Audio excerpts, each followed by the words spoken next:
Eu vou fazer a leitura de dois textos nesta noite para contextualizar a mensagem que Deus tem colocado no meu coração. Aleluia. Eu vou ir lendo enquanto os irmãos estão já encontrando na sua Bíblia esta palavra tão preciosa. E graças a Deus que sempre nos faz triunfar em Cristo e por meio de nós manifesta em todo lugar a fragrância do seu conhecimento. Porque para Deus somos o bom perfume de Cristo, nos que se salvam e nos que se perdem. Para estes, certamente, cheio de morte para a morte, mas para aqueles, cheio de vida para a vida. E para estas coisas, quem é idôneo? Obrigado, meus irmãos, por acompanhar a leitura. Podem tomar seus lugares, por gentileza. Aleluia. Nós temos aqui Paulo falando à igreja de Corinto. A igreja de Corinto, irmãos, ela tinha uma particularidade muito grande. Na verdade, várias particularidades, mas duas coisas me chamam a atenção nessa igreja. Uma muito positiva e outra, infelizmente, negativa. A parte positiva é que aquela igreja ali, ela tinha todos os dons. Não que alguém ali naquela congregação, naquela igreja, tivesse todos os dons, mas juntando o dom de um e o dom de outro, toda a igreja tinha todos os dons do Espírito Santo. Isso, meus irmãos, é maravilhoso e deve ser buscado com insistência. Nós devemos buscar incessantemente os dons do Espírito Santo, porque nós cremos piamente que os dons não cessaram, eles continuam para aqueles que buscam, para aqueles que estão diligentemente buscando os dons, para aqueles que estão aos pés de Cristo pedindo os dons, para que a igreja seja contemplada, para que a igreja seja abençoada, para que a igreja seja municiada, para que a igreja seja fortalecida, revigorada. É importante nós termos os dons do Espírito Santo. Agora, tinha também uma particularidade muito negativa naquela igreja. Naquela igreja tinha muitos grupos. Naquela igreja tinha algumas pessoas que eram favoráveis a Apolo, outras favoráveis a Pedro, outras favoráveis a Jesus. Tinha muitos grupos, muitas dissensões e até os pecados bem pontuais e críticos naquela igreja, e Paulo trata disso com muita severidade. Mas por que, meus irmãos, que uma igreja revestida de dons tinha também problemas? Porque lá tinha seres humanos. Lá tinha pessoas como eu e como você, com virtudes, mas também com alguns defeitos, com algumas qualidades, mas também com algumas carências. Então, meus irmãos, o que eu aprendo, e apenas vou dar uma pincelada aqui, não vou falar mais sobre a carta aos Coríntios, não vou falar mais sobre a igreja de Corinto, mas eu quero dizer para você, deixar para você o seguinte aqui nesta noite, para a sua reflexão.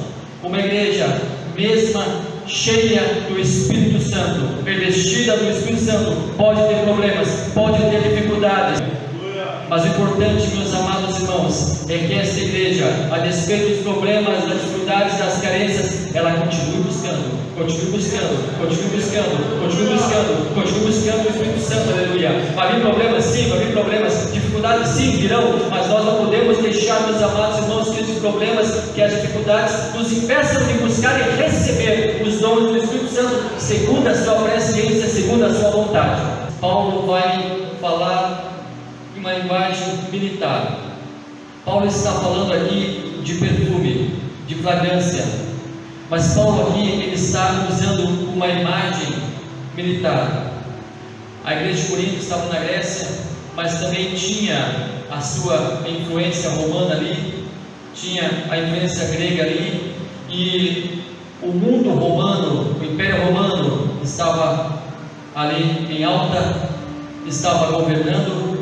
Se via soldados para todos os lados, se via guardas para todos os lados, e Paulo ele toma emprestado a parada militar que acontecia. Como acontecia isso? Quando o imperador ele voltava vitorioso de uma viagem, de uma guerra, ou quando os generais voltavam vitoriosos de uma guerra, e a guerra ela durava, as batalhas duravam dias, duravam meses, e quando eles venciam, e era muito difícil vencer o exército romano, era muito difícil vencer a estratégia romana. Roma muitas vezes se deparou com exércitos até mais numerosos, mas eles tinham uma estratégia muito grande, muito firme, muito sólida. Nós não vamos detalhar aqui, e conseguia suplantar seus inimigos. As estradas de Roma, elas foram criadas com uma engenharia incrível. Se acontecesse qualquer foco de rebelião, Jorge, em qualquer lugar do império, as estradas de Roma, elas davam vazão da capital até aquele foco. Se acontecia um problema em uma outra extremidade, o exército também conseguia, através das ruas, através das estradas que eram coligadas, chegar rapidamente até o foco e acabar com a rebelião. Era uma estratégia excelente, mas nós não vamos detalhar isso aqui.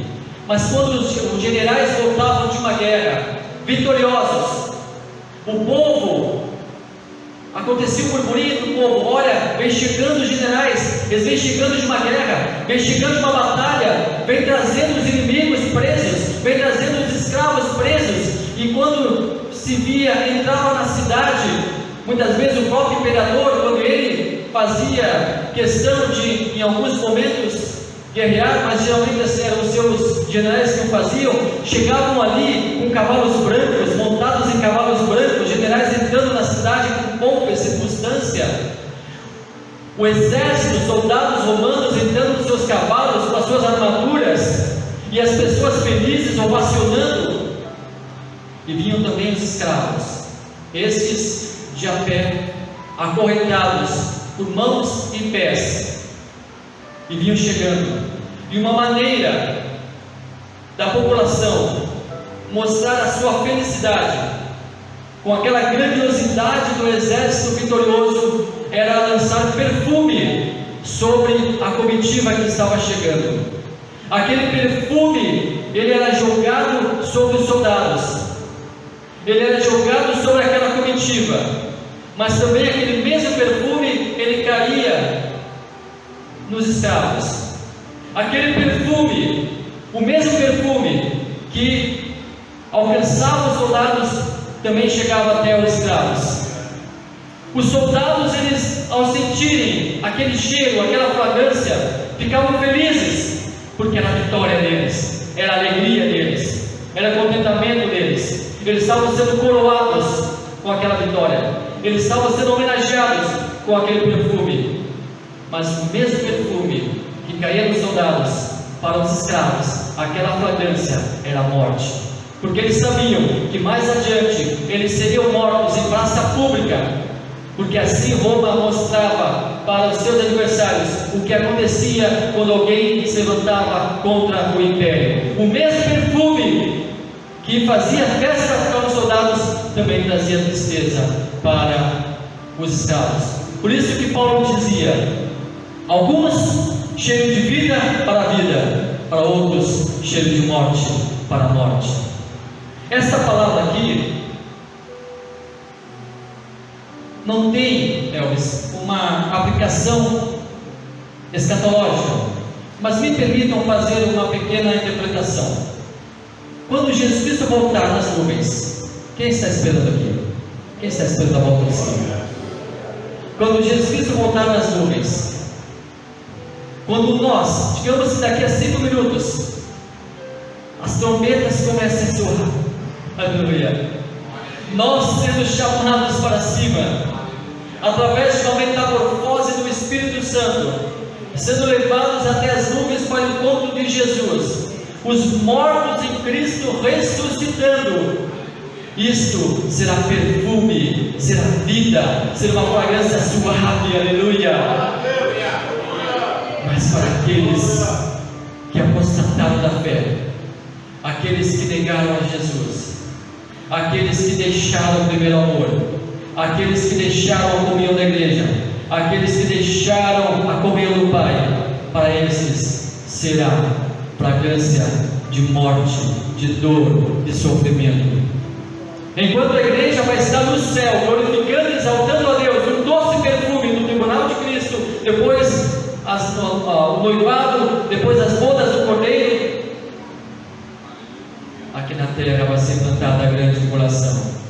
E este perfume aqui vai ser um perfume que vai machucar as narinas, vai ser uma fragrância amarga, vai ser uma fragrância pesada, vai ser uma fragrância de morte. Aleluia, aleluia. Mas para mim e para você, esse dia vai ser um cheiro suave. Aleluia, porque nós estamos encontrando com o Senhor.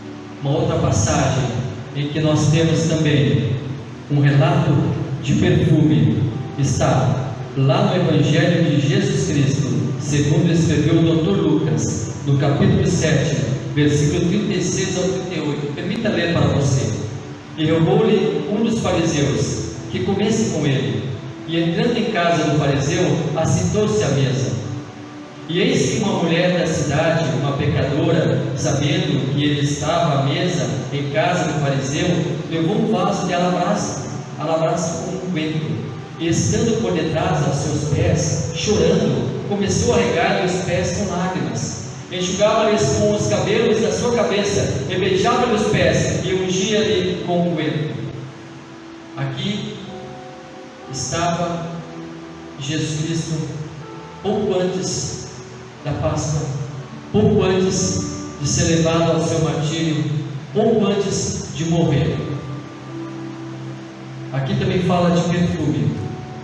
Ele estava ali na casa de Simão, que fora leproso, e quando essa mulher chega aqui, ela traz consigo um vaso de alabastro, e o alabastro era uma pedra, e dentro dessa pedra tinha um perfume, e esse perfume era um nardo.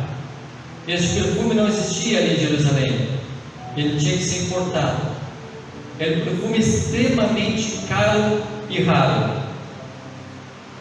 Esse perfume, ele custava cerca de 300 denários. Para você ter uma ideia do que significa um denário, era o valor de um dia de trabalho. Ou seja, dentro daquele vaso tinha um valor correspondente a um ano de trabalho de uma pessoa. Veja a importância, veja o valor daquele presente que agora era quebrado, porque vaso de pedra deveria ser quebrado. E todo aquele unguento, todo aquele perfume foi derramado de uma única vez na cabeça de Jesus. Ali estavam os discípulos, e Judas Iscariotes diz assim: por que essa mulher fez isso? Por que ela desperdiçou tanto dinheiro? Ora, se a gente juntasse esses 300 denários, nós poderíamos entregar aos pobres, nós poderíamos fazer muitas coisas, dar assistência aos necessitados. Mas a intenção de Judas não era dar assistência aos necessitados. E aqui, nessa passagem, em outros evangelhos, em que Judas é chamado de ladrão, porque ele era aquele que cuidava dos valores do grupo, era aquele que cuidava dos valores do grupo ali onde Jesus Cristo era o líder. Ele era o tesoureiro do grupo. Ele não queria ajudar os pobres, ele não queria ajudar as pessoas, ele queria o dinheiro para si. E aí, Simão também, dono da casa, fica incomodado com aquele ato ali. Fica incomodado. Aí Jesus diz: por que você ficou incomodado? Incomodado deveria ter ficado eu. Porque qual era o protocolo, meus irmãos, quando alguém recebia uma visita em casa, naquela época? Quando alguém recebia uma visita em casa, e essa visita era muito importante, era muito considerada, aquele que estava recebendo o visitante, ele primeiro dava um beijo no visitante, depois ele colocava perfume na cabeça do visitante, para dizer: eu estou alegre com a tua presença.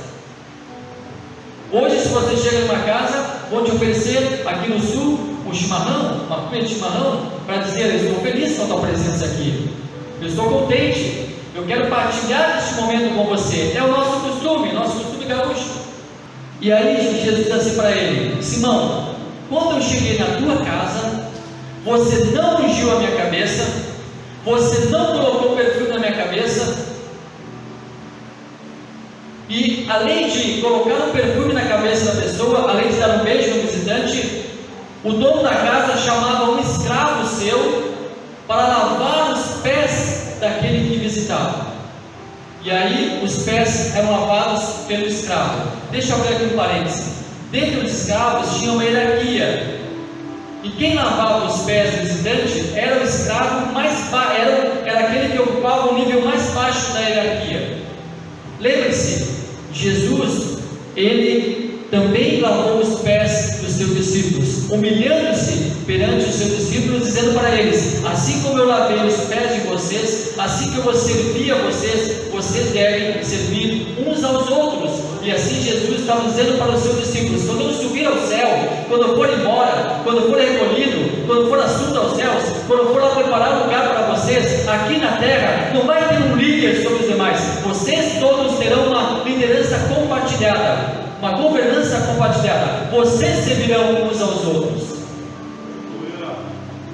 Jesus disse: você não me ungiu, você não mandou que alguém lavasse meus pés, e esta mulher, ela chega até aqui e derrama este perfume na minha cabeça, porque ela já está me ungindo, porque eu vou embora. E era costume naquela época colocar perfumes nos falecidos, depois que a pessoa morria, para depois, fazer todo o processo de conservação do corpo.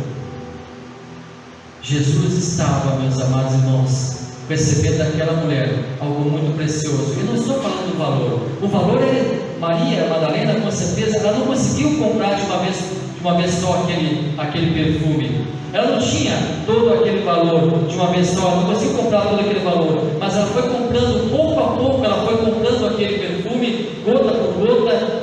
Para você ter uma ideia, 300 denários, um ano de trabalho, e ela chega e quebra aquele vaso e derrama o perfume de Jesus. Aí eu aprendo uma lição aqui, irmãos.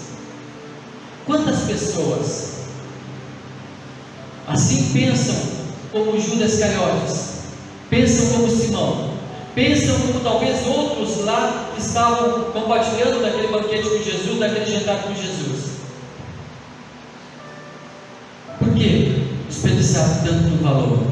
Por que desperdiçar tanto dinheiro? Quantas pessoas, meus amados irmãos, fecham a mão para a obra de Deus? Quantas pessoas, meus irmãos, fecham a mão quando é para ajudar na obra de Deus? Quantas pessoas fecham a mão quando é para dizimar na casa do Senhor? Quantas pessoas fecham a mão quando é para ofertar ao Senhor? Quantas pessoas deixam de trazer para Deus valores porque eles querem reter para si? A história que Judas contou ali, de querer ajudar os pobres, desculpa a expressão, balela, bobagem. Quantas pessoas dizem assim: eu não vou, e essa não é a centralidade da mensagem, mas deixa também eu ir um pouco por esse viés. Quantas pessoas dizem assim: não, não vou trazer o dízimo, eu não vou dar o dízimo para o pastor, não sei o que o pastor vai fazer com o dízimo, eu vou ajudar os pobres, eu vou ajudar uma instituição, só que acaba não ajudando, acaba não fazendo nada. Meus irmãos, com muito carinho e com muito respeito, pastor, eu falo para a sua igreja: o que você tem para fazer, a nossa obrigação nós fizemos, irmãos, trazer o dízimo à casa do Senhor. A nossa obrigação nós fizemos. Quando nós chegamos aqui, colocamos na sala o nosso dízimo, a nossa oferta, nós estamos cumprindo a nossa parte. Agora, quem vai administrar esses valores, quem vai administrar esses recursos, também vai ter que fazer a sua parte, porque eles serão cobrados por Deus, tenha certeza disso. Mas eu creio piamente que os valores entregues na nossa igreja, na nossa instituição, são muito bem aplicados. Eu tenho certeza absoluta disso. Mas, irmãos, não feche as mãos, não feche a mão. Aleluia. E agora eu pergunto para você: como o mundo, como as pessoas, como os teus amigos, como os teus colegas, como os teus familiares estão sentindo a fragrância que sai da sua vida? Como está a fragrância? Será que você é o perfume de Cristo que as pessoas sentem no ar? Quando elas precisam de um conselho, elas podem contar com você? Quando elas precisam de uma oração, elas podem contar com você? Quando elas precisam de um auxílio, elas podem contar com você? Quando o pastor precisa de uma ajuda, eles podem contar com esse ministro do corpo de obreiros? Quando a igreja, quando a obra do Senhor precisa de vocês, ela pode, Deus pode contar com você. Aleluia. Como o mundo está sentindo a fragrância? Será, meus amados irmãos, que nós estamos influenciando, ou será que nós estamos deixando nos influenciar por este mundo? Nós somos o vaso de alabastro. Nós somos o vaso. Nós somos o vaso. Agora, o precioso não é o vaso, embora esse vaso fosse também um vaso caro. O precioso é o conteúdo que está dentro do vaso. O precioso ali era a fragrância que estava dentro do vaso, cara e rara. Você é um vaso. Você é um vaso. Você é um vaso. Mas o que importa é o conteúdo que está nesse vaso. O que importa é o conteúdo que está nesse vaso. Porque desse conteúdo as pessoas se servirão. Desse conteúdo as pessoas consumirão.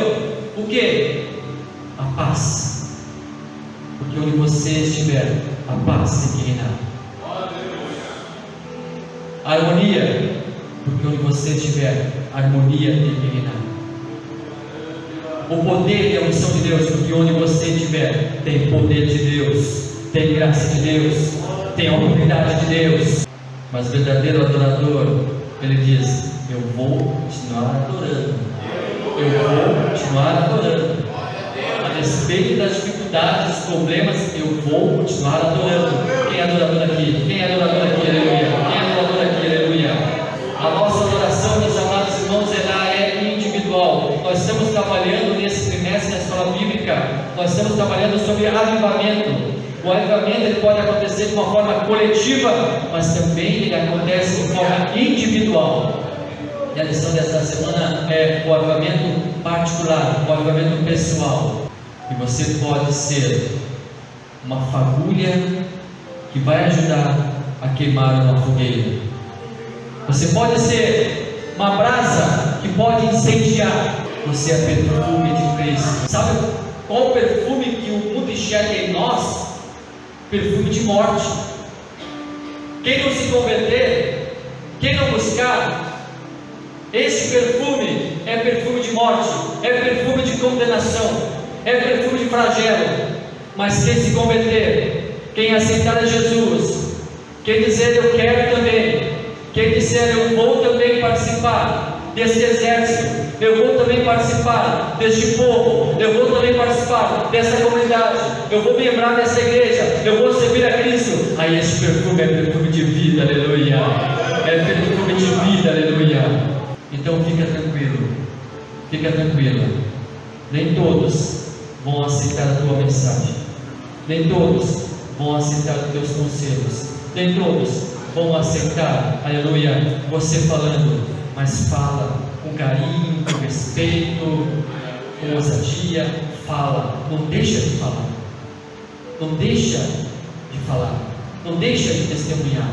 Quem aceitar vai receber o perfume de vida, e quem não aceitar, infelizmente, vai ter um perfume, uma fragrância que não será agradável.